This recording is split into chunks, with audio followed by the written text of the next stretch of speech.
अब आया असली स्वाद। अब आया स्वाद। जब स्वाद के पड़े हो लाले तो MDH का चंकी चाट मसाला डालें। MDH का चंकी चाट मसाला। MDH। नमस्कार, मैं हूं आपके साथ मृदुल शर्मा और आप देख रहे हैं देश का नंबर 1 न्यूज शो।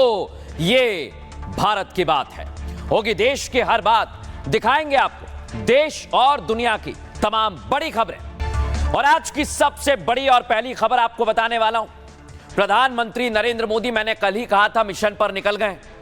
और जब मोदी मिशन पर निकले, जापान के बाद चीन पहुंच गए और सीधे टारगेट पर कौन आ गया है? Donald Trump. दिखाता हूं आपको, प्रधानमंत्री नरेंद्र मोदी चीन पहुंच गए। ये चीन पहुंचने की तस्वीर आपको दिखा रहे हैं। देख रहे हैं आप, सिंजियान पहुंचे हुए हैं प्रधानमंत्री और देखिए चीनी डेलीगेशन, चाइना के प्रतिनिधि करते हुए यहां पर कई सदस्य पहुंचे और रंगारंग स्वागत किया गया।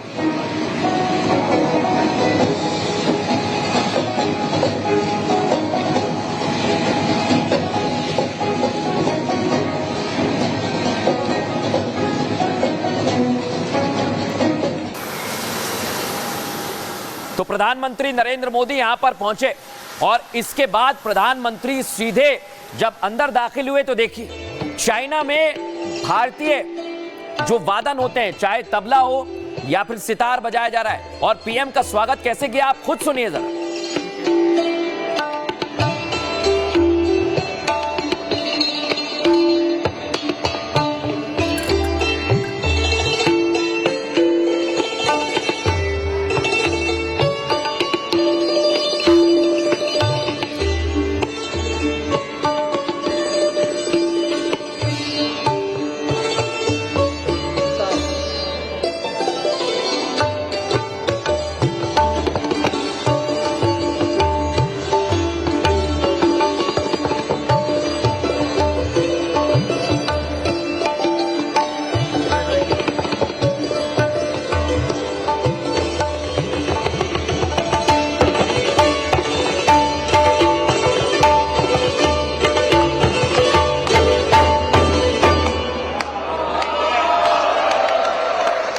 देखा आपने, प्रधानमंत्री ने ताली बजाई और इधर ओडिशा के नृत्य की प्रस्तुति प्रधानमंत्री नरेंद्र मोदी के सामने दी गई। आप देखिए कैसे प्रधानमंत्री का स्वागत हुआ है।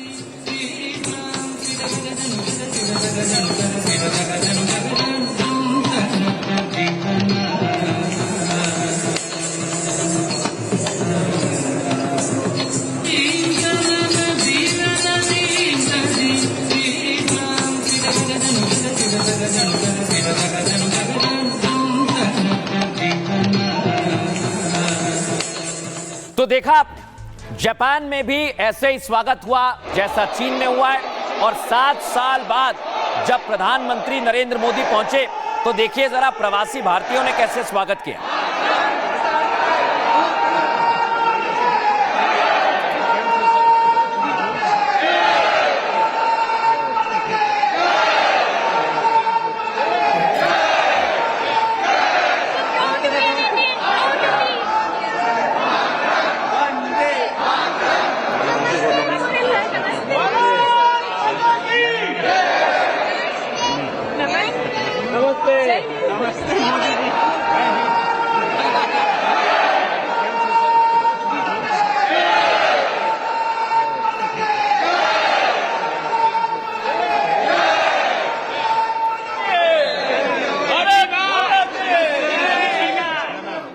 तो देखा छोटे छोटे बच्चों से भी मिले, लेकिन जैसे ही पीएम पहुंचे चीन, ट्रंप की नींद उड़ गई और नींद उड़ा दी है व्लादिमीर पुतिन ने, नींद उड़ा दी है पीएम मोदी ने, नींद उड़ा दी है भारत, चीन और रूस की दोस्ती ने। और जब नींद उड़ेगी तो डोनाल्ड ट्रंप सदमे में आ गए हैं, परेशान हो गए हैं, तिलमिला रहे हैं, वो आपको दिखा रहा हूं।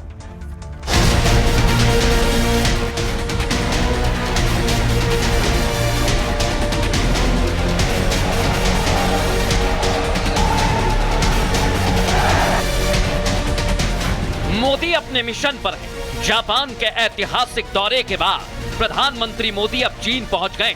चीन में मोदी का स्वागत देखकर अमेरिका और ट्रंप हैरान हैं।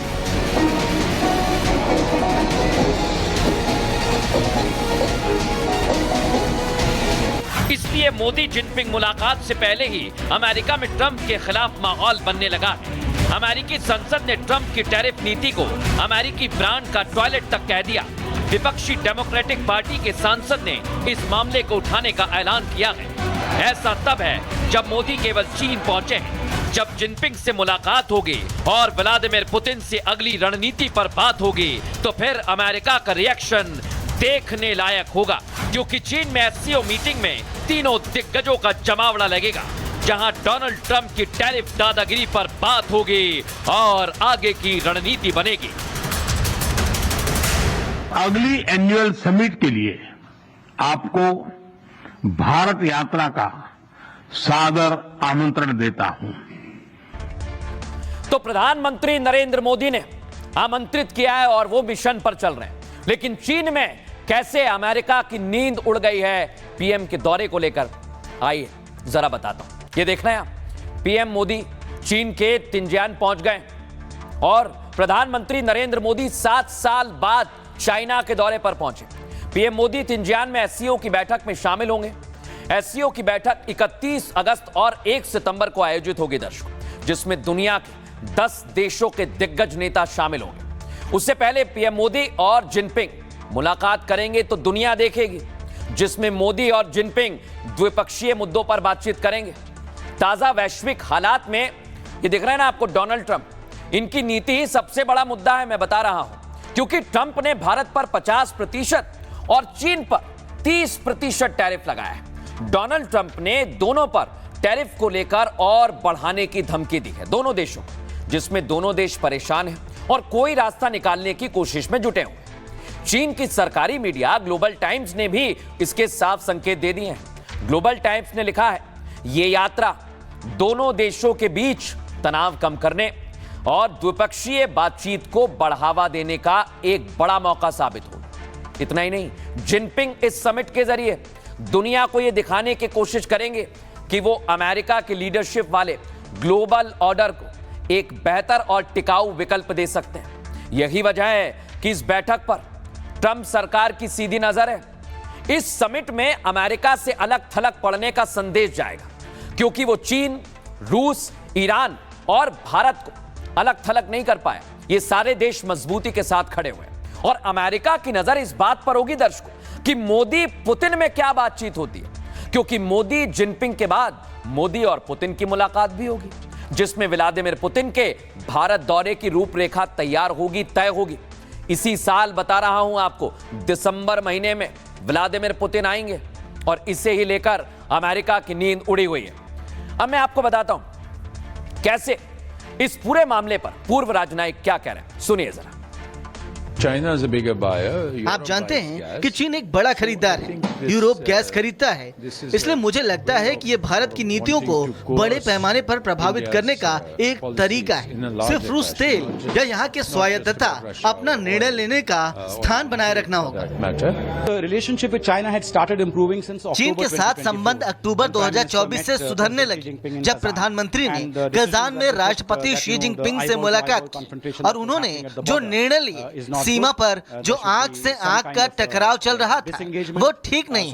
वहाँ कुछ तरह का अलगाव होना चाहिए। मुझे लगता है कि वहाँ हो रहा है। चीन भी भारत के साथ संबंध सुधारना चाहता है। तो देखा आप, यहाँ तो राजनयिक कह रहे हैं, लेकिन अब मैं आपको बताता हूँ भारतीय जो चीन में रह रहे हैं वो कितने उत्साहित हैं, सुनिए जरा। ये ट्रेड वॉर जो स्टार्ट हुई है, जो कि यूएस ने स्टार्ट किया है, उसके कारण जो ये एससीओ समिट का जो निर्णय लिया गया है ऑलरेडी, सो उसमें इंडिया और चाइना बेहतर कर सकते हैं और करेंगे।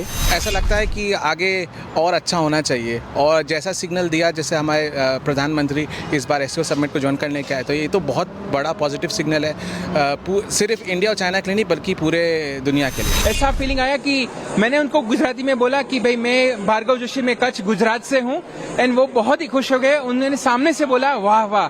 तो ये जो होता है ना एक लीडर, कि वो हर बंदे के साथ, हर लोगों के साथ आंख से आंख मिला के बातचीत करता है, वो एक फीलिंग आई। और we really proud of mister Modi. Modi ji की वजह से भारत को सब जानते हैं, हमें सब जानते हैं, तो बहुत अच्छा लगा। जिस तरीके से हमारे देश को इतना मतलब वर्ल्ड स्टेज पे लेकर आए हैं वो बहुत बड़ी बात है। मतलब जो हमको सम्मान और हमको मिला है हर जगह से वो बहुत ही मतलब बहुत अच्छा हो गया अभी।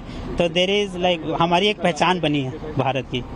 मोदी जी को मैं देखा सामने के लिए, ये इतना बिलियन ऑफ पॉपुलेशन है 2 कंट्री का, इसमें बहुत सेक्टर का डेवलपमेंट होना चाहिए। मोदी जी का जो कहना है perform, reform and transform, yes excellent. दोनों राष्ट्रों में जो आगे प्रोग्रेस करने की क्षमता है वो बहुत ज़्यादा है। अगले 25 साल चाइना और इंडिया के ही हैं, तो हमें एक दूसरे का साथ बनाकर आगे बढ़ना है और इससे ही विश्व जगत में जो शांति स्थापना हुई उसमें बढ़ावा मिलेगा।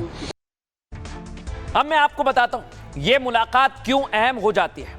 आपको याद है भारत और चीन के रिश्ते खराब हो गए थे। क्यों खराब हुए थे दिखाता हूं। ये देख रहे हैं आप, गलवान में भारत और चाइना की झड़प हो गई थी और तभी से ये रिश्ते खराब हो गए थे। लेकिन अब इसमें सुधार आ रहा है, इसलिए दुनिया की निगाहें इस समय टिकी हुई हैं। ये सुधार आ रहा है और इसकी बड़ी वजह पता है आपको क्या है? मैं आपको जानकारी दे दूं, एससीओ की बैठक, मोदी जिनपिंग 5वीं बार मुलाकात करेंगे।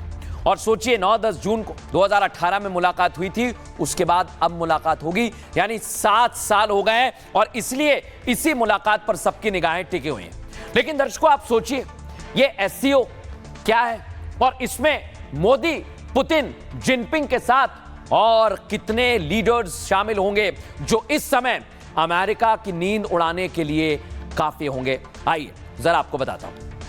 एससीओ को शंघाई कोऑपरेटिव ऑर्गेनाइजेशन कहते हैं दर्शकों, जिसे शंघाई सहयोग संगठन के नाम से जाना जाता है। एससीओ एक अंतर सरकारी संगठन है जिसकी शुरुआत कब हुई? 1996 में हुई। एससीओ में 10 सदस्य मौजूद हैं। शुरुआत में इसका नाम था शंघाई 5, क्योंकि तब इस संगठन में केवल 5 लोग थे। बाद में संख्या धीरे धीरे बढ़ी और इसका नाम एससीओ हो गया। मोदी जैसे ही सत्ता में आए उसके बाद भारत इसका सदस्य बना। शंघाई सहयोग संगठन में भारत 2017 में ही शामिल हुआ है। अब एससीओ का मकसद क्या है? जो सीमा के मुद्दे होते हैं देशों के बीच में उनको हल करना, क्षेत्रीय सुरक्षा सुनिश्चित करना, क्षेत्रीय विकास को कैसे बढ़ावा देना है, धार्मिक अतिवाद का समाधान करना है, आतंकवाद का मिलकर मुकाबला करना है और इसी को लेकर पूरी तैयारी की जा रही है। लेकिन अब मैं आपको बताता हूं इसे लेकर कौन कौन से देश हैं जो पूरी तरह से साथ में आ गए हैं और एससीओ का हिस्सा हैं। आइए जरा आपको बताते हैं कौन कौन है। इसमें है भारत, चीन, रूस, Belarus, Iran, Uzbekistan, Pakistan, Tajikistan, Kazakhstan और किर्गिस्तान। ये इसके सदस्य देश हैं और एससीओ में दुनिया के 10 दिग्गज जुटने वाले हैं दर्शकों, और इसी को लेकर पूरी तैयारी की जा रही है। लेकिन इधर इस पर सियासी सरगर्मियां भी बढ़ गई हैं। सुनिए जरा क्या कुछ कहा जा रहा है। भारत की अपनी जो अंतर्राष्ट्रीय छवि है वो दिखती नहीं है कि आज पूरी दुनिया भारत की तरफ एक नए नजरिए से देखती है। क्या हिम्मत है भारत में, क्या जोश है भारत के उद्योग में, व्यापारी जगत में, हमारे स्टार्टअप्स में। पर अभी तक एक सेक्टर नहीं है, एक जिसने आके कोई रोना धोना किया। हर एक आके बोलता है प्रधानमंत्री जी को मैसेज दे देना हम आपके साथ खड़े हैं। आंकड़े आप कुछ भी दिखाते रहिए, धरातल पे क्या दिखाई दे रहा है हम तो उसको बताएंगे ना। अब जीडीपी आप दिखाते रहिए कुछ भी कि अडानी साहब बढ़ रहे हैं या अंबानी साहब बढ़ रहे हैं, आम आदमी तो बेरोजगार हो रहा है। अब मैं आपको बताता हूं, आप सोच रहे होंगे इसका सदस्य तो पाकिस्तान भी है। पाकिस्तान कहां गायब हो गया वो तो दिख ही नहीं रहा है। तो पाकिस्तान की औकात क्या है मैं आपको बताता हूं। जब पाकिस्तान चाइना गया था तो देखिए उसके प्लेन में 5-7 सीढ़ियां थी, बस छोटा सा प्लेन लेकर पहुंच गया था। और यही है पाकिस्तान और भारत में अंतर। आप भारत का प्लेन देखिए, पीएम मोदी जो भारत के प्रधानमंत्री हैं उनका जाना देखिए, उनका स्वागत देखिए, इससे आपको पता चलेगा कि पाकिस्तान कितनी औकात रखता है।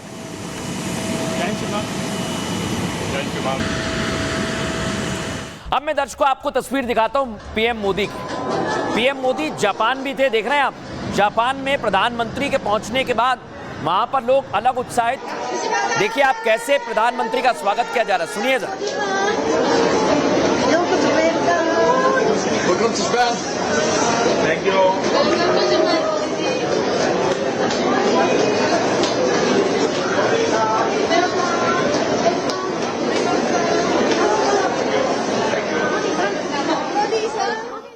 मैं आपको बताता हूं, आज प्रधानमंत्री नरेंद्र मोदी ने भारतवासियों के लिए जो बुलेट आने वाली है उसका भी दौरा किया। देख रहे हैं आप, पीएम देखने गए हैं इस बुलेट।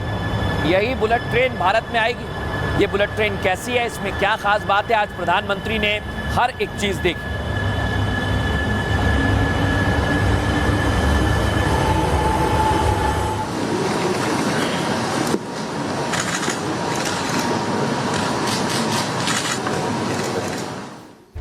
अब चाइना से तो प्रधानमंत्री नरेंद्र मोदी संदेश दे रहे हैं, लेकिन जापान से क्या संदेश दिया, आइए जरा आसान भाषा में आपको बताते हैं। मोदी 2 दिन के चीन दौरे पर हैं। जापान में आज उनका आखिरी दिन था और आखिरी दिन मोदी मियागी प्रांत के सेंडाई पहुंचे, जहां पीएम मोदी का भव्य स्वागत किया गया। देखिए, जापानी बच्चे, महिलाएं उन्हें हिंदी में अभिवादन कर रहे थे। मोदी भी हाथ हिलाकर या हाथ मिलाकर अभिवादन स्वीकार कर रहे थे। यहां प्रधानमंत्री नरेंद्र मोदी का स्वागत करने वालों में भारतीय मूल के लोग भी शामिल रहे। लोग हाथ में झंडे लेकर जापान में आपका स्वागत है, मोदी सर, ऐसे नारे भी लगा रहे थे। Modi sir, Modi sir, welcome to Japan, Modi sir,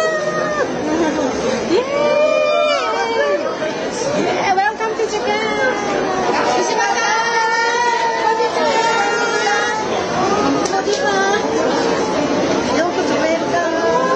Welcome to Japan. Thank you. Welcome to Japan.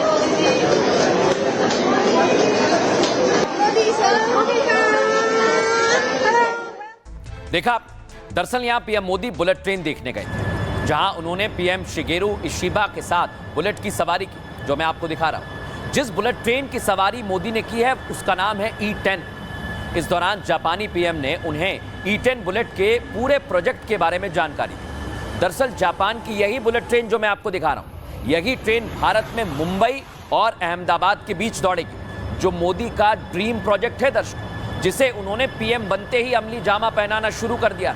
और संभावना है कि जापान में E10 बुलेट ट्रेन 2030 तक बनकर तैयार हो जाएगी। E10 बुलेट ट्रेन भारत और जापान में एक साथ दौड़ाने की तैयारी है। अब आपको एक और जानकारी देता हूं, भारत में मुंबई से अहमदाबाद के बीच बुलेट ट्रेन दौड़ेगी। ये संकेत है 2030 से भारत में बुलेट ट्रेन चलेगी। E10 बुलेट ट्रेन की टॉप स्पीड 400 किलोमीटर प्रति घंटे रहेगी। E10 बुलेट ट्रेन में 700 से ज्यादा यात्री सफर कर सकेंगे।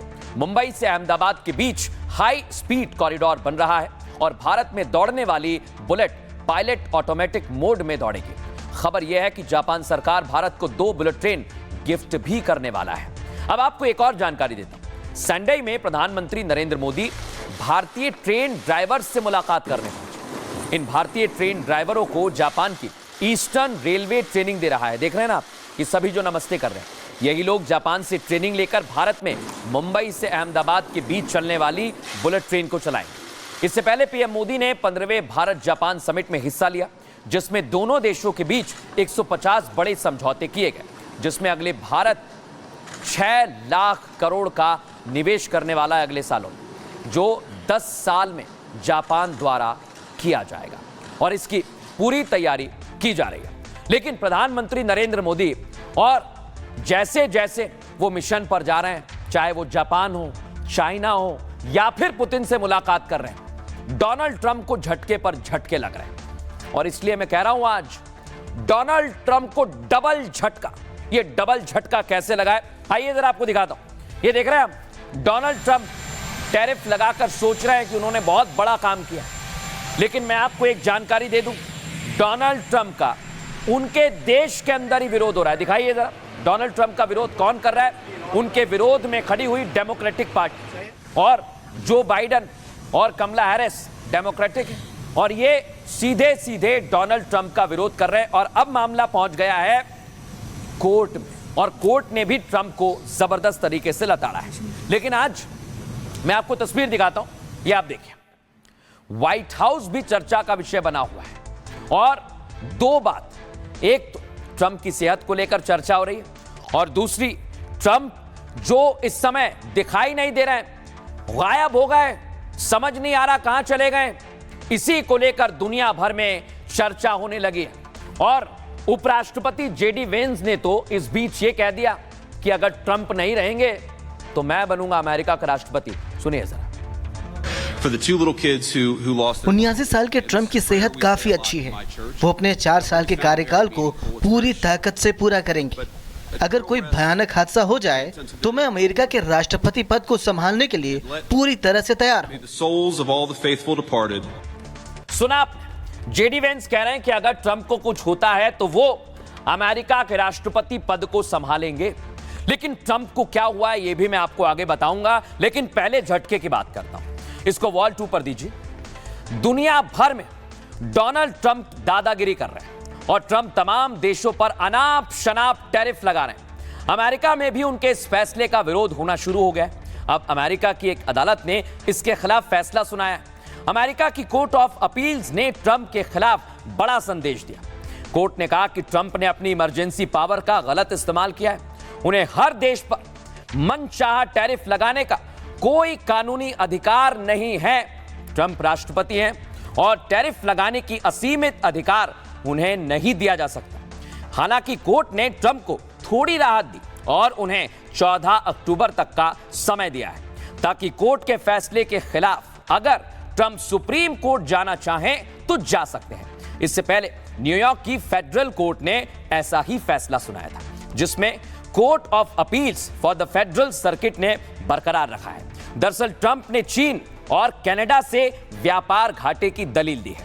कहा था कि अमेरिका का व्यापार घाटा राष्ट्रीय आपातकाल है, इमरजेंसी है। हालांकि कोर्ट ने इस दलील को सिरे से खारिज कर दिया है।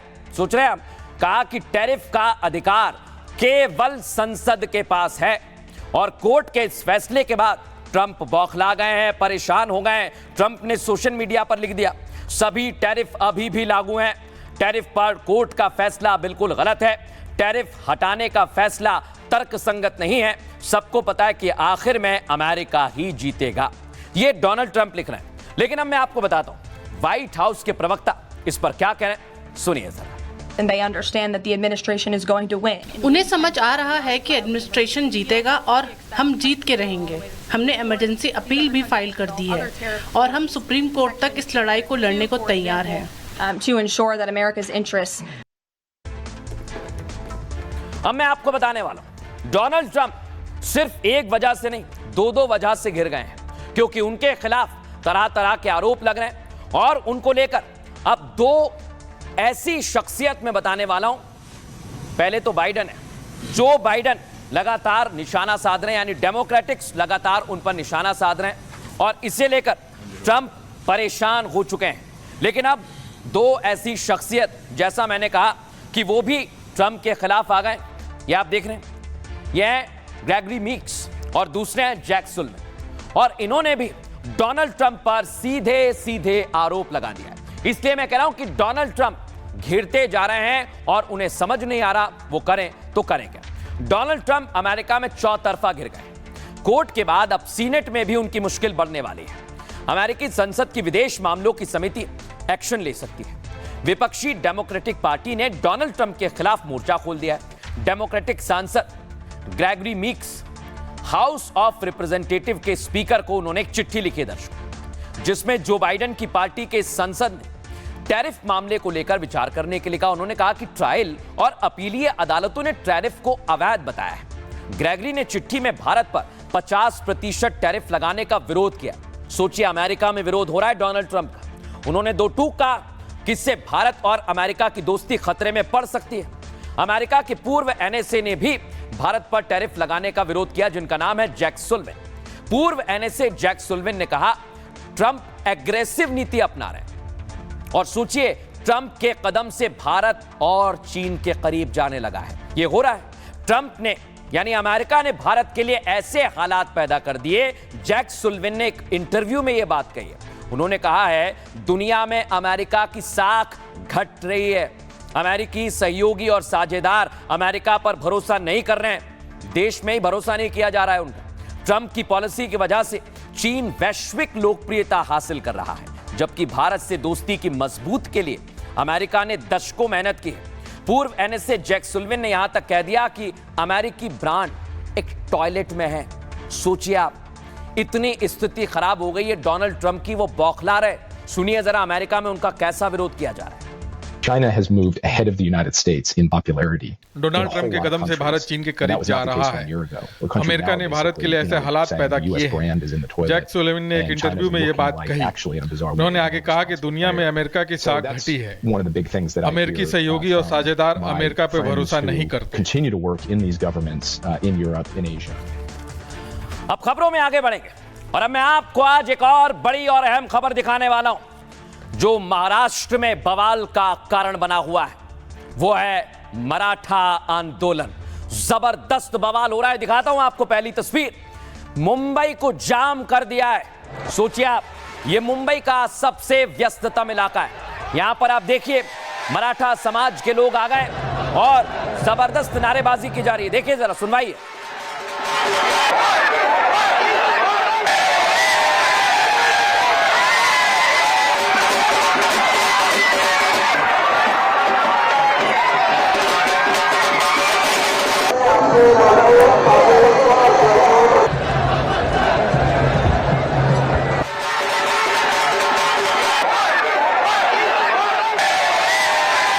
अब मैं आपको दिखाता हूं, सड़कों पर जबरदस्त संख्या में लोग पहुंच गए और गाड़ियों के पहिए थम गए। देखिए जरा, लंबी कई किलोमीटर लंबी लाइन लग गई।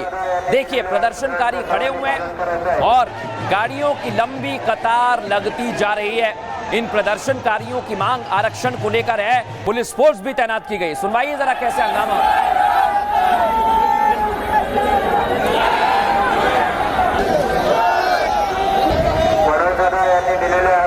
सर्वांनी पालन करायचं आहे।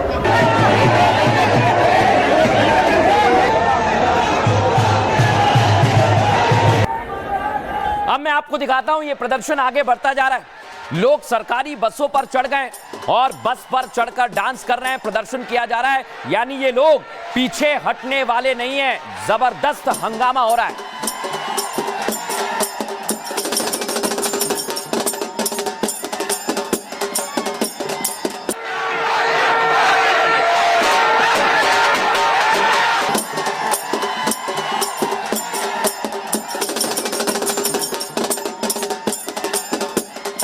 अब मैं आपको दिखाने वाला हूं, ये तो आपने सीएसटी के बाहर की तस्वीर देखी, लेकिन स्टेशन के अंदर देखिए आप, जहां पर लोकल चलती है, जहां पर सभी लोग आते जाते हैं, वहां पर भी प्रदर्शनकारी पहुंच गए और हटने का नाम नहीं ले रहे। पूरे स्टेशन पर इन्हीं की तस्वीर नजर आ रही है। देखिए जरा, आप सुनिए नारेबाजी।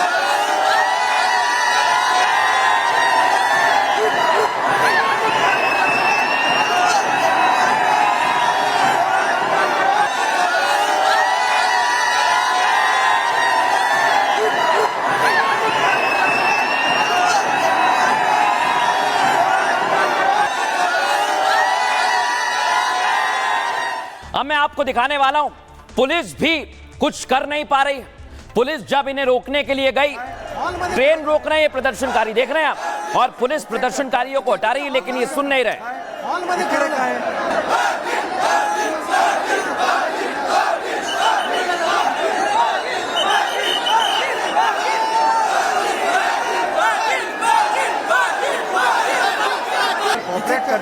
तुम्ही हॉलमध्ये घ्या ना, हॉलमध्ये खरं काय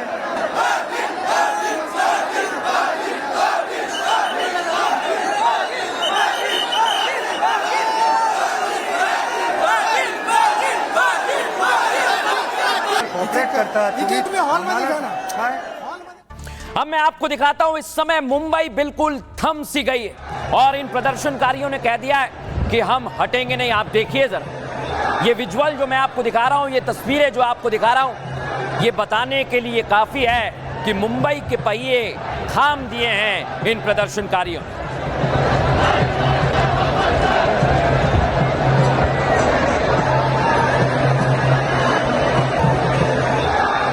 ये आप देखिए, यहां पर आप गाड़ियों की कतार देखिए, कई किलोमीटर लंबा जाम लगा हुआ है। ट्रकों के पहिए थम गए हैं, गाड़ियां थम चुकी हैं क्योंकि प्रदर्शनकारियों ने सड़क को जाम कर दिया है।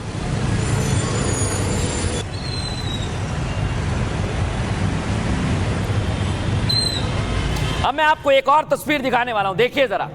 ये जो मैं कह रहा हूं ना, कई किलोमीटर लंबा जाम लगा हुआ है। सिर्फ आप नजर दौड़ाइए, जहां तक आपकी नजर जाएगी वहां तक सिर्फ और सिर्फ गाड़ियों की कतार ही आपको नजर आ रही है, क्योंकि इस समय मराठा आरक्षण पर मुंबई में बवाल हो रहा है और मुंबई की रफ्तार थम गई है।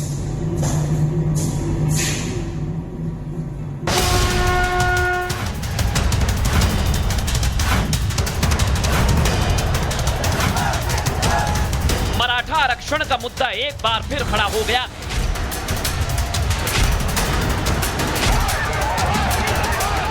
तेज रफ्तार में 24 घंटे दौड़ने वाली मुंबई की रफ्तार थम सी गई है। मराठा आरक्षण आंदोलन के नेता मनोज जरांगे पाटिल के नेतृत्व में लाखों प्रदर्शनकारी सड़कों पर आ गए हैं। आज जो है अनशन का दूसरा दिन है और यहाँ पे प्रदर्शन बाहर हो रहा है। ये सामने वाली सड़क पूरी जाम है। पूरा सीएसटी स्टेशन के पास दोनों तरफ आने और जाने की तरफ जो भी सड़कें हैं पूरी तरह जाम है। मराठा समाज का एक ही मांग है कि आरक्षण दो, जीआर निकालो सरकार, तभी हम मुंबई छोड़ेंगे। पूरी मुंबई को एक ही आग सुलगा रही है, वो है ओबीसी कोटे में मराठा आरक्षण की ज्वाला। इस रंग में विदेशी भी रंगे नजर आ रहे हैं। Together with me, 1 Maratha, 2 million Maratha. Together with me, 1 Maratha, 2 million Maratha. Maratha आरक्षण का मुद्दा भी शांत नहीं हो रहा, क्योंकि मनोज जरांगे ने साफ कर दिया है कि अगर उनकी मांगों को नहीं माना तो एक एक मराठी बच्चा सड़क पर आएगा और वो अगले 2 दिन में पानी पीना छोड़ देंगे। अब मैं आपको बताता हूं कि महाराष्ट्र में बवाल कैसा हो रहा है और इस समय क्या हालात बने हुए हैं। आइए जरा आपको बताते हैं कि हो क्या रहा है। मुंबई में मराठा आरक्षण पर घमासान मचा हुआ है। दर्शक, मनोज जरांगे पाटिल ये आंदोलन कर रहे हैं और 2 दिन से आंदोलन चरम पर है। जरांगे के नेतृत्व में मराठा समुदाय के आंदोलनकारी पूरी मुंबई में जुट गए हैं। मुंबई के आजाद मैदान में यह प्रदर्शन किया जा रहा है। प्रदर्शन को देखते हुए सुरक्षा के पुख्ता इंतजाम किए गए हैं। इधर जरांगे की मांग है कि ओबीसी कोटा जहां पर मराठियों को आरक्षण मिले और इसलिए वो 2 दिन से अनशन पर बैठे हुए हैं। हजारों प्रदर्शनकारियों के मुंबई में जुटने से आम लोग परेशान हो रहे हैं। ऐसा जाम लग गया है मुंबई में क्योंकि साउथ मुंबई की सड़कों पर जगह जगह जाम लगा हुआ है और पुलिस आंदोलनकारियों को हटाने में काफी मशक्कत कर रही है। आंदोलनकारियों का आरोप है कि सरकार मराठाओं के साथ जानबूझकर अन्याय कर रही है। उनके लिए आजाद मैदान पर ना तो पानी की व्यवस्था की गई, ना ही टॉयलेट की व्यवस्था की गई और ना ही साउथ मुंबई में किसी तरह के इंतजाम किए गए। ऐसे में आंदोलनकारी सड़क पर बैठकर जबरदस्त हंगामा करने लगे। इधर महाराष्ट्र सरकार ने एक डेलीगेशन पहुंचाया है मनोज जरांगे के पास। सरकार की तरफ से जरांगे पाटिल को मनाने की कोशिश की जा रही है, लेकिन जरांगे ने कह दिया है कि सरकार उनकी मांगों को मान लेगी तो वो अपना अनशन आज ही खत्म कर देंगे। अभी तक ऐसा हुआ नहीं है, ये बता दूं। उनका कहना है कि मराठवाड़ा में रहने वाला सभी मराठी कुनबी है, इसलिए इस बार कोई समझौता जरांगे नहीं करेंगे। लेकिन सरकार की डेलीगेशन ने जरांगे से और समय मांगा है। कहा है कि समाज के सभी लोगों को कुनबी प्रमाण पत्र नहीं दिया जा सकता है और महाराष्ट्र में कुनबी कृषि से जुड़ा हुआ समुदाय है जिसे ओबीसी की श्रेणी में रखा गया है और इसे लेकर विवाद हो रहा है। लेकिन अब मैं आपको बताता हूं कि इसकी पूरी तैयारी की जा रही है कि इन्हें यहां से हटाया जाए। लेकिन इस वक्त भी वहां पर प्रदर्शनकारी जुटे हुए हैं। हमारे सहयोगी सत्य प्रकाश ग्राउंड जीरो पर पहुंचे, उनकी रिपोर्ट आपको देखनी चाहिए। आरक्षण की मांग को लेकर मराठा समाज आज मुंबई के आजाद मैदान में प्रदर्शन कर रहा है। मनोज जरांगे के अगुवाई में मराठा समाज के महाराष्ट्र के अलग अलग जगह से जो मराठा समाज के लोग पहुंचे हुए, उनकी मांग है कि आरक्षण दिया जाए, रिजर्वेशन दिया जाए। और तस्वीरें मैं दिखा रहा हूँ सीएसटी स्टेशन का किस तरह से लोग पहुंचे हुए हैं, गाड़ियां रुकी हुई है और भीड़ देख सकते हैं किस तरह सीएसटी स्टेशन पर यहाँ पे भीड़ हुई है। की मांग है कि मराठा समाज को नौकरी और शिक्षा में आरक्षण दिया जाए। इसी मांग को लेकर यहाँ पे लगातार यहाँ पे प्रदर्शन कर रहे हैं। वही सरकार की तरफ से लगातार बातचीत के जरिए इस मामले को सुलझाने की कोशिश किया जा रहा है। अब मैं आपको दिखाता हूं दर्शकों, ये जो प्रदर्शनकारी पहुंचे हैं ये अपने साथ खाने पीने का सामान भी लेकर आ गए और उनका कहना है कि हम यहां से जाएंगे नहीं। ये देख रहे हैं आप, ये सड़क पर ही नहाने की कोशिश में सड़क पर नहा रहे हैं। देखिए जरा, सड़क पर ही इन्होंने अपने लिए नहाने की व्यवस्था कर ली है और यहाँ पर नहाया जा रहा है, खाना खाया जा रहा है, यानी प्रदर्शनकारी यहाँ से हटने को तैयार नहीं है।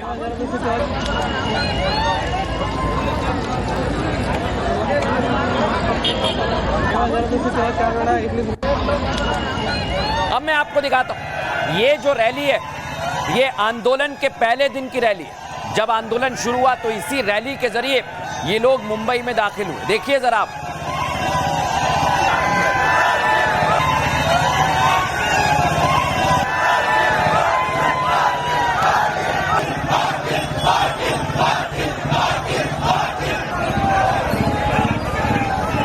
जहां तक आपकी नजर जाएगी वहां तक आपको मराठा आरक्षण पर बवाल दिखेगा।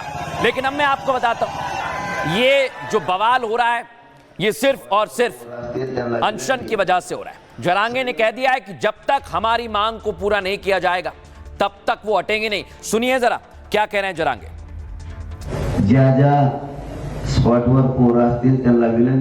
हम अपना हक मांग रहे हैं, ये हमारी आखिरी लड़ाई है। सरकार समुदाय के धैर्य की परीक्षा न ले। अगर शिक्षा और नौकरी में मराठा समुदाय के लिए आरक्षण की मांग पर फैसला लेने में देरी होती है तो अगले 2 दिनों में पानी पीना बंद कर दूंगा।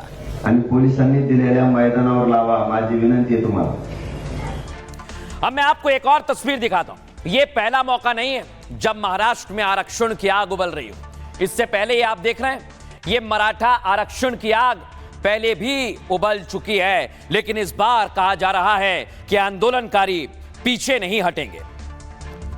और अब मैं आपको बताता हूं, पहले यह प्रदर्शन हिंसक भी हुआ था। उसकी तस्वीर आप देखिए। मराठा आरक्षण को लेकर आगजनी हुई थी और लोगों ने सड़कों को जाम कर दिया था। इसके बाद महाराष्ट्र में जबरदस्त बवाल हुआ था, लेकिन इस बार सरकार की कोशिश है कि इसे यहीं पर थाम लिया जाए।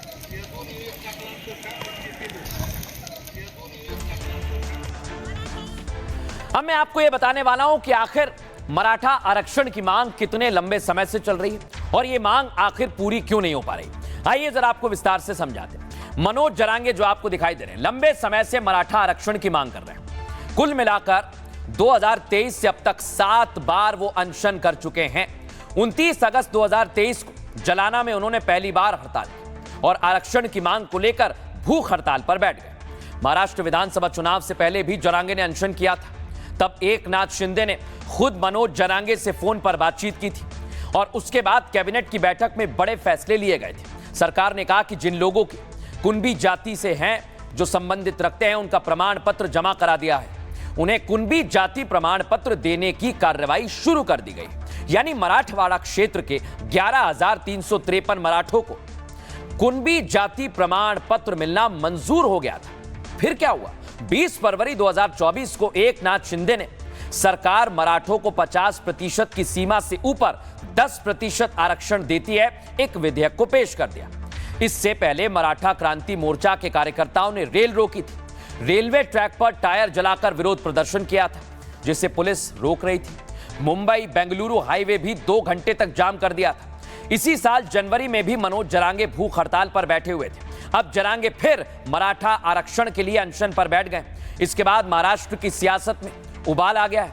एक दूसरे पर वार पलटवार भी किया जा रहा है। लेकिन अब मैं आपको बताता हूं कि आखिर कौन क्या कह रहा है, किस नेता ने जरांगे को लेकर, आरक्षण को लेकर क्या कहा है। आइए आपको बता दें। मराठा समाज का बड़ा वर्ग खेती करने वाला है और उन्हें मुख्य धारा में लाने के लिए आरक्षण की जरूरत है, शरद पवार कह रहे हैं। इसलिए केंद्र सरकार को इस विषय पर निर्णय लेना चाहिए। जरूरत पड़ी तो संविधान में संशोधन कर संसद में निर्णय लेना चाहिए। इन मराठा और मराठों के मुद्दे को हल करने के लिए सकारात्मक कदम उठाए जा रहे हैं, यह कहना है देवेंद्र फडणवीस का। कैबिनेट उप समिति जरांगे की मांगों पर चर्चा कर रही है और संवैधानिक ढांचे के तहत समाधान निकाला जाएगा। संजय राउत कह रहे हैं मराठा समुदाय की आर्थिक और सामाजिक मांगे हैं, पूरा करने के लिए संविधान में संशोधन करने में क्या समस्या है। सरकार को मुंबई में एकत्र हुए प्रदर्शनकारियों को सहानुभूति की दृष्टि से देखना चाहिए। इधर अजित पवार डिप्टी सीएम है, वो कह रहे हैं सरकार ने समिति बनाई है और उनके साथ चर्चा भी जारी है। मुझे विश्वास है कि बातचीत से समाधान जरूर निकलेगा। महाराष्ट्र में हमारा मानना है कि हर समुदाय को न्याय मिलना चाहिए। नागेश पाटिल भी आ गए मैदान में। उन्होंने कहा जरांगे की सारी मांगे जायज हैं और उनकी मांगें पूरी होनी चाहिए। ये उद्धव बाला साहब ठाकरे की तरफ से। मनोज जरांगे के संघर्ष का हम सम्मान करते हैं, संजय निरुपम कह रहे हैं, शिंदे गुट के नेता। हमारे महाराष्ट्र में जो मराठा नौजवान हैं उनको नौकरियों में ज्यादा से ज्यादा मौका मिले, इसके लिए हम सभी प्रतिबद्ध हैं, क्योंकि उस समाज में बड़े पैमाने पर बेरोजगारी है। अब इसे लेकर हंगामा मचा हुआ है, राजनीति भी हो रही है। क्या कुछ कहा जा रहा है, नेता क्या कह रहे हैं, सुनिए जरा। सोडवायचे असतात, आंदोलन त्याचा एक मार्ग असतो। हम मराठों के मुद्दे को हल करने के लिए सकारात्मक हैं। कैबिनेट उप समिति जौरांगी की मांगों पर चर्चा कर रही है और संवैधानिक ढांचों के तहत समाधान निकाला जाएगा। जो सहकार्य चल रहा है, अब जिम्मेदारी मुख्यमंत्री की है। यह आंदोलन कब खत्म करना है? अगर आंदोलन खत्म करना है तो मुख्यमंत्री ने जरांगे पाटिल से सीधी बात करनी चाहिए। हमारी सरकार ने लगभग 10% आरक्षण की व्यवस्था कर रखी है, लेकिन अब उनकी ऐसी जिद है कि आप ओबीसी के तहत ही मराठा समाज को आरक्षण दीजिए। इसे कभी भी ओबीसी समाज स्वीकार नहीं करेगा। तो किसी भी समाज का हक छीन करके अपना हक मांगना, मुझे लगता है कि ये बहुत लॉजिकल नहीं है। कागज एकदम क्लियर है, हमने जो मांग की है वो मांग जायज है। मैं सरकार को बोलना चाहूंगा, विनती करना चाहूंगा कि जल्दी से जल्दी जरांगे पाटिल साहब की और मराठा समाज की मांग पूरी करें। 93 में इस देश के 60% ओबीसी को सिर्फ 27% आरक्षण मिला, और इसलिए हमें जो 27% फिलहाल मिल रहा है उसके संरक्षण की लड़ाई है, और वो हम किसी भी हालत में अपने उसमें रुकावट नहीं आने देंगे। अब खबरों में आगे बढ़ेंगे दर्शकों, और आपको लेकर चलता हूं बिहार। वहां पर भी कम बवाल नहीं हो रहा है। वहां पर जैसे ही प्रधानमंत्री और गृह मंत्री के लिए अब शब्दों का इस्तेमाल किया गया, कांग्रेस हमेशा चुनावों में आ रही है जब जब पीएम को गाली दी, और इसे लेकर बीजेपी मुद्दा भुना रही है। तस्वीर आपको दिखाता हूं। आज राहुल गांधी का काले झंडे दिखाकर विरोध किया गया। देखिए आप, ये बीजेपी युवा मोर्चा के कार्यकर्ता हैं, और उस दौरान क्या हुआ आप खुद सुनिए जरा।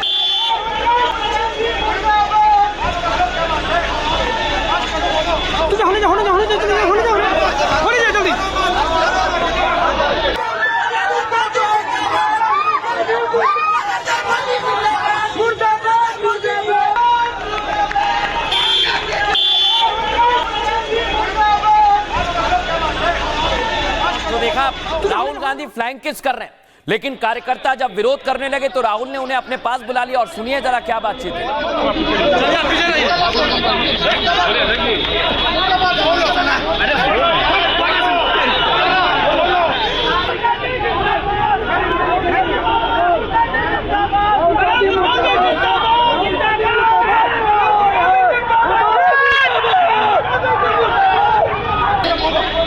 अब इधर देश भर में प्रदर्शन हो रहा है, देख रहे हैं आप। बीजेपी के कार्यकर्ता चंडीगढ़ में प्रदर्शन कर रहे हैं, लेकिन यहां पर वाटर कैनन का इस्तेमाल किया और यहां पर इन्हें तितर बितर कर दिया।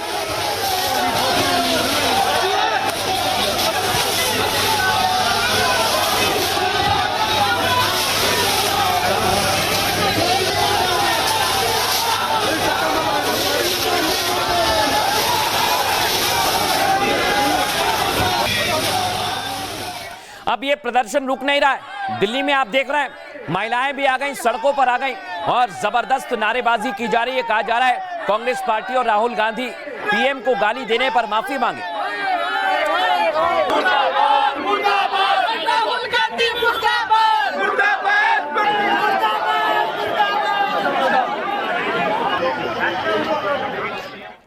अब मैं आपको दिखाता हूं, देश भर में प्रदर्शन किया जा रहा है, लेकिन पटना में तो और ज्यादा उग्र प्रदर्शन हो रहा है। देख रहे हैं आप, बीजेपी ने मौन धारण कर लिया, और पटना में जहां कल उग्र प्रदर्शन हुआ, आज वहां पर थोड़ी शांति थी। बीजेपी का कहना है कि हमने मौन धारण किया है बेटियों के सम्मान में। मौन धरना किए हुए हैं पटना के गांधी मैदान के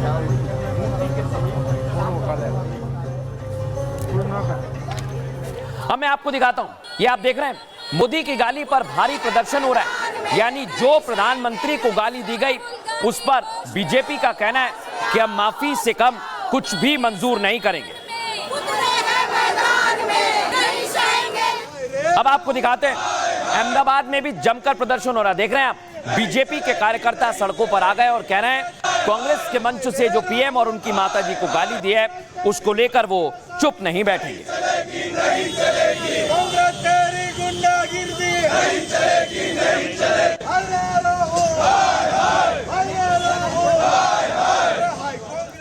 अब इधर प्रदर्शन हो रहा है और इस प्रदर्शन के बीच आज बिहार में एक और तस्वीर चर्चा का विषय रही, वो मैं आपको दिखाता हूं। ये देख रहे हैं आप, ये है बाहुबली अनंत सिंह और वो आज 100 गाड़ियों के साथ कई कार्यकर्ताओं के साथ निकल गए और रैली उन्होंने की है और यहां पर उन्होंने शक्ति प्रदर्शन दिखाया है ताकि उन्हें टिकट मिल सके और चुनाव में मैदान में उतर सके।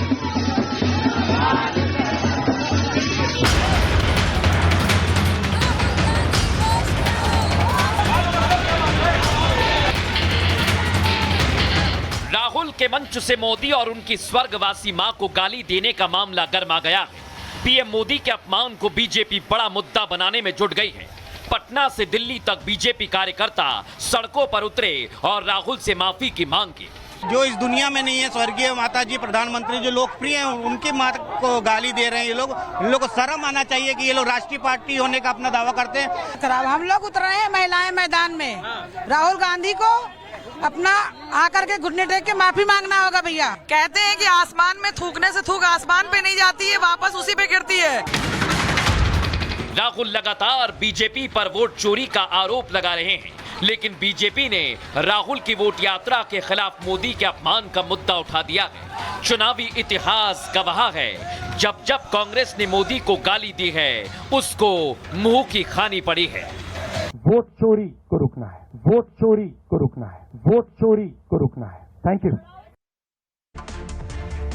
देखा आप, जबरदस्त प्रदर्शन किया जा रहा है, लेकिन इधर प्रधानमंत्री की माताजी और उनको जब गाली दी तो बीजेपी क्या कर रही है, दिखाता हूं आपको। बीजेपी का कहना है कि हमको कोई फर्क नहीं पड़ता है, क्योंकि जब जब कांग्रेस ने पीएम को गाली दी तब तब बीजेपी को फायदा हुआ। 2007 में सोनिया गांधी ने पीएम मोदी को मौत का सौदागर कह दिया था। गुजरात विधानसभा चुनाव में सोनिया ने विवादित टिप्पणी की और कांग्रेस को मोदी का अपमान भारी पड़ गया। बीजेपी की जीत के साथ मोदी तीसरी बार गुजरात के मुख्यमंत्री बन गए। 2014 में मणिशंकर अय्यर ने मोदी के चाय बेचने का मजाक बनाया। लोकसभा चुनाव में बम्पर जीत के साथ मोदी पहली बार प्रधानमंत्री बन गए। साल 2019 आया, राहुल गांधी ने चौकीदार चोर है का नारा दिया और पीएम मोदी के पद का अपमान किया और बीजेपी ने मोदी के अपमान को बड़ा मुद्दा बनाया। 303 सीटों के साथ मोदी दोबारा प्रधानमंत्री बन गए। 2022 गुजरात विधानसभा का चुनाव आया। मल्लिकार्जुन खड़गे ने मोदी की तुलना रावण से कर दी। मोदी को गाली देना कांग्रेस को बहुत भारी पड़ा। बीजेपी ने गुजरात में 156 सीटों से एक बार फिर सरकार बना ली।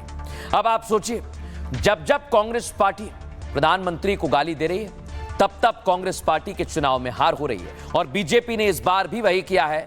इसे मुद्दा बनाकर वो बिहार के चुनाव में बाजी मारने में जुट गए हैं। सुनिए जरा क्या कुछ कहा जाए। ये कौन सा अहंकार है राहुल गांधी का और तेजस्वी यादव का?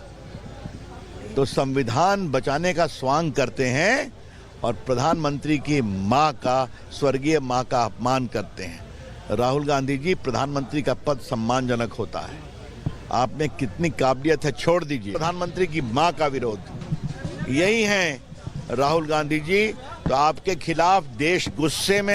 मेरा यह मानना है प्रधानमंत्री का पद हमारे राष्ट्र के संवैधानिक गरिमा का पद है, हमारे राष्ट्र के लोकतांत्रिक लक्षणों का पद है और हमारे राष्ट्र में देश के करोड़ों लोगों की आकांक्षाओं के पद वो कहीं ना कहीं रिफ्लेक्शन, उसका रिफ्लेक्शन है। एक व्यक्ति की माँ का सम्मान करना ये हमारा संस्कार है। राजनीति में आप मतभेद इतना भी न रखें कि संस्कार की हदें पार। राहुल गांधी और कुछ एमपीज है जो आपने नाम लिया है, वो गाला गाली में उतर गया है, तो ये लोकतंत्र के लिए ठीक नहीं है। प्रधानमंत्री जी को गाली देना और प्रधानमंत्री जी का दिवंगत माता जी जो इस दुनिया में नहीं है उनका बारे में कहना, ये मेरे ख्याल से ये भविष्य के लिए भी ठीक नहीं है। अब मैं आपको बताता हूं कि राहुल गांधी की वोट अधिकार यात्रा आगे बढ़ रही है और वो कई नेताओं का समर्थन ले रहे हैं। आज पहुंच गए अखिलेश यादव और अखिलेश यादव ने यहां से बीजेपी पर सीधे सीधे निशाना साधा है। अगली तस्वीर आपको दिखाता हूं। राहुल गांधी ने इसे लेकर क्या कुछ कहा है, पहले आपको वो सुनवा दूं। बिहार को लेकर अभी तक आपकी पार्टी से साफ क्यों नहीं किया जा रहा कि तेजस्वी यादव सीएम बनेंगे बिहार में? बहुत अच्छे तरीके से एक पार्टनरशिप बनी है। हम मतलब सारी की सारी पार्टियां एक साथ जुड़कर काम कर रही हैं, कोई टेंशन नहीं है और म्यूचुअल रिस्पेक्ट है और एक दूसरे की मदद हो रही है, तो मजा भी आ रहा है। अब देखिए, अखिलेश पहुंचे तो राहुल से सीएम पर सवाल किया गया था। पहले वो गोलमोल जवाब दे रहे हैं, गोलमोल। लेकिन तेजस्वी ने कह दिया सीएम तो कौन बनेगा, खुद ही सुनिए क्या कहा। तो बताओ, ओरिजिनल सीएम चाहिए कि डुप्लीकेट सीएम चाहिए? सुनाई नहीं दे रहा। ओरिजिनल, फिर से बोलो, फिर से बोलो, फिर से बोलो। अब देखिए, तेजस्वी ने इशारा किया, लेकिन वो खुद को बता रहे हैं ओरिजिनल सीएम, और इसे लेकर बिहार में अब सियासी सरगर्मियां बढ़ गई हैं। वोट यात्रा के दौरान एक पत्रकार ने राहुल से सवाल किया था, क्या तेजस्वी यादव महागठबंधन के सीएम उम्मीदवार होंगे राहुल जी? राहुल ने सवाल का डायरेक्ट कोई जवाब नहीं। राहुल ने कहा कि उनके साथ ट्यूनिंग और अंडरस्टैंडिंग अच्छी है, मिलकर काम कर रहे हैं, अच्छे नतीजे आएंगे। लेकिन सीएम उम्मीदवारी पर राहुल जी कुछ नहीं कहे।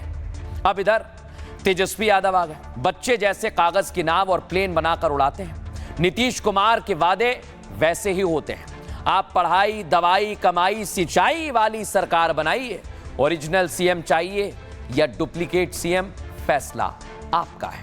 अखिलेश यादव ने बिहार की जनता को देखा है, कहा जहां पर युवा पलायन कर रहे हैं उन्हें तेजस्वी यादव ने नौकरी और रोजगार देने का काम किया है। इस बार जब तेजस्वी यादव सत्ता में होंगे तो बेरोजगारों का पलायन नहीं होगा, बल्कि बीजेपी का पलायन होने वाला है। अखिलेश ने साफ शब्दों में तेजस्वी को भविष्य का सीएम बताया है। अब महागठबंधन में सीएम उम्मीदवारी के सवाल पर आज रोहिणी आचार्य ने एक अजीबोगरीब बयान दे दिया। उन्होंने कहा अभी शादी की बात ही चल रही है, शादी हुई नहीं है और आप सुहागरात किसके साथ मनाई जाएगी, इसी बात को लेकर रोहिणी आचार्य भी निशाने पर आ गई हैं और वो इस बयान को लेकर बिहार में चर्चा का विषय बन गई। हालांकि उन्होंने कहा अभी जो ज्यादा जरूरी है बात वही करें। रोहिणी के बयान से साफ है कि आरजेडी भी सीएम फेस को लेकर कंफ्यूजन में है, उन्हें समझ नहीं आ रहा है। लेकिन अब मैं आपको बताता हूं राहुल, तेजस्वी यादव, रोहिणी आचार्य क्या कह रहे हैं, सुनिए सर। अच्छे तरीके से एक पार्टनरशिप बनी है। हम मतलब सारी की सारी पार्टियां एक साथ जुड़कर काम कर रही हैं, कोई टेंशन नहीं है और म्यूचुअल रिस्पेक्ट है और एक दूसरे की मदद हो रही है, तो मजा भी आ रहा है। आइडियोलॉजिकली हम अलाइंड हैं, पॉलिटिकली अलाइंड हैं, तो बहुत अच्छा रिजल्ट आएगा। ये नकलची सरकार है कि नहीं? नकल कर रही है कि नहीं? मेरा कर रही है ना? तेजस्वी आगे आगे है ना, और ये सरकार पीछे पीछे है ना? तो बताओ, ओरिजिनल सीएम चाहिए कि डुप्लीकेट सीएम चाहिए? सुनाई नहीं दे रहा। ओरिजिनल। अभी क्या चल रहा है? अभी वोटर लोग का अधिकार की लड़ाई चल रही है।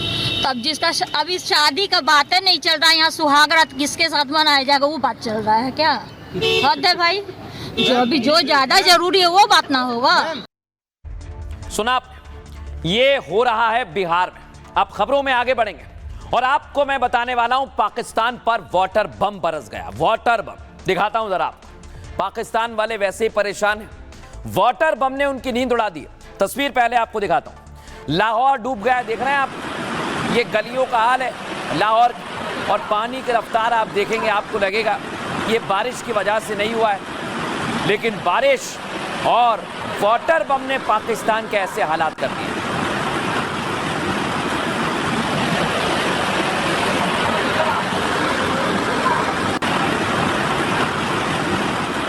अब मैं आपको दिखाता हूं, जब पानी ऐसे गलियों में घुसा तो लोगों के घरों तक पहुंच गया। देख रहे हैं आप, घरों में पानी भर गया।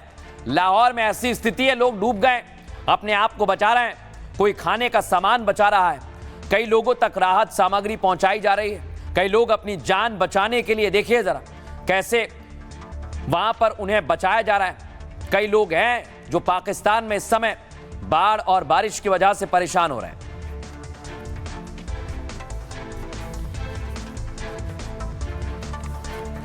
अब पाकिस्तान की हालत पहले ही खराब थी, अब देखिए जरा, पूरा लाहौर डूब गया है, पानी इतना आ गया। पाकिस्तानी कह रहे हैं पहले पानी मांग रहे थे, पानी नहीं था, अब इतना पानी आ गया है कि सब कुछ तबाह हो गया है। घर के घर डूब गए।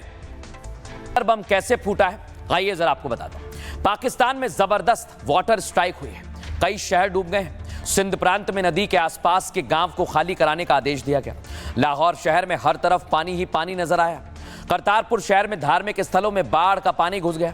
पाकिस्तान में रावी नदी में 2.20 लाख क्यूसेक पानी बह रहा है। 10 लाख से ज्यादा लोगों को सुरक्षित जगह पर ले जाया गया। हैरानी की बात तो यह कि पाक राहत के बजाय भारत पर आरोप लगा रहा है। पाकिस्तान ने भारत पर पानी को हथियार बनाने का आरोप लगा दिया। पाकिस्तान के मंत्री कह रहे हैं कि भारत ने अचानक पानी छोड़ दिया। रावी, सतलुज और चिनाब से अचानक पानी जैसे ही आया, भारत ने पाकिस्तान को पहले ही अलर्ट कर दिया था, उन्हें जानकारी नहीं है। तवी नदी में बाढ़ को देखते हुए भारत ने 4 दिन पहले बता दिया था। ऑपरेशन सिंदूर के बाद बातचीत बंद है, लेकिन मानवीय आधार पर भारत ने जानकारी दे दी, क्योंकि भारत मानवीय मूल्यों को अपनाता है। लेकिन पाकिस्तानी मंत्री तो कुछ और ही कह रहे हैं, सुनिए जरा क्या कुछ कहना है उनका। तकरीबन 2,60,000 क्यूसेक से ज्यादा रावी में भारत की तरफ से पानी दाखिल हुआ है, जिसने बहुत वसी पैमाने पर तबाही फैलाई है। और यूं लगता है कि जैसे दानिस्ता तौर पे भारत की तरफ से पानी जमा करके और रेलों की सूरत में छोड़ा जा रहा है, ताकि पाकिस्तान के अंदर इससे ज्यादा तबाही हो। और ये भारत की तरफ से पानी को एक हथियार और जारियत के तौर पे इस्तेमाल करना बहुत ही काबिल मजम्मत है। अब खबरों में आगे बढ़ेंगे और आज मैं आपको एक और खबर दिखाऊंगा। आप सोचिए, राजधानी दिल्ली में कालका जी का शक्तिपीठ है और वहां के सेवादार को मौत के घाट उतार दिया। दर्शकों दिखाता हूं आपको, दिखाइए जरा, ये देखिए मंदिर में, कालका जी मंदिर में सेवादार को पीट कर मौत के घाट उतार दिया। देखिए जरा लोगों ने उसको कैसे मारा है, दिखाइए जरा इसे फुल फ्रेम।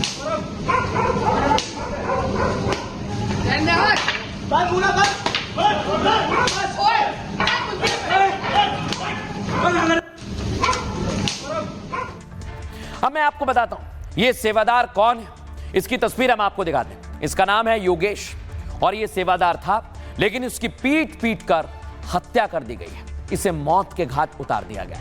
आपको बताता हूं कि आखिर हुआ क्या, ये पूरा मामला क्या है। दिल्ली के कालका जी मंदिर कैंपस में सेवादार की पीट कर हत्या कर दी गई। युवकों ने लाठी डंडों से सेवादार को मौत के घाट उतार दिया। घटना का सीसीटीवी फुटेज आया है जो मैं आपको दिखा रहा हूं। इसमें दरिंदगी रोंगटे खड़े करने वाली है। वीडियो में 2 युवक सेवादार योगेश को डंडे से मार रहे हैं, देखिए जरा। और पुलिस ने एक आरोपी अतुल पांडे को गिरफ्तार कर लिया, दूसरा फरार बताया जा रहा है। मृतक योगेश सिंह उत्तर प्रदेश के हरदोई के रहने वाले थे और 15 साल से यही सेवा कर रहे थे। सेवादार से चुन्नी और प्रसाद को लेकर विवाद हो गया। जिस वक्त यह घटना हुई उस वक्त वहां पर कई लोग मौजूद थे। किसी ने सेवादार योगेश सिंह को बचाने की कोशिश नहीं की। दिल्ली पुलिस भी हत्या के बाद घटनास्थल पर पहुंची और मामला दर्ज कर कार्रवाई शुरू की गई। अब आगे बढ़ेंगे दर्शकों, क्योंकि इस तरह की घटनाएं कई गंभीर सवाल खड़े करती हैं सुरक्षा को लेकर। अब बात करेंगे आज के सूत्र की। आज का सूत्र हमने श्रीमद् भागवत गीता से लिया है, ताकि आप भी गीता के उपदेशों को जान सकें। गीता में भगवान कृष्ण ने अर्जुन से कहा, जो भक्ति भाव से कर्म करता है वो विशुद्ध आत्मा है। जो अपने मन और इंद्रियों को वश में रखता है वे सभी को प्रिय होता है और सभी लोग उससे प्रिय होते हैं। ऐसा व्यक्ति कर्म करता हुआ भी कभी बंधता नहीं है। यानी आपको अपनी इंद्रियों पर कंट्रोल रखना है, मन में शांति रखनी है, स्वस्थ रहना है, अच्छे से रखना है। फिलहाल ये भारत की बात है। मैं इतना ही। जय हिंद, जय भारत। MDH की हल्दी मिर्ची धनिया करे कमाल, ये रंग दे, ये खुशबू दे, ये तीखा, ये कम पड़े, क्या निराला MDH मसाला।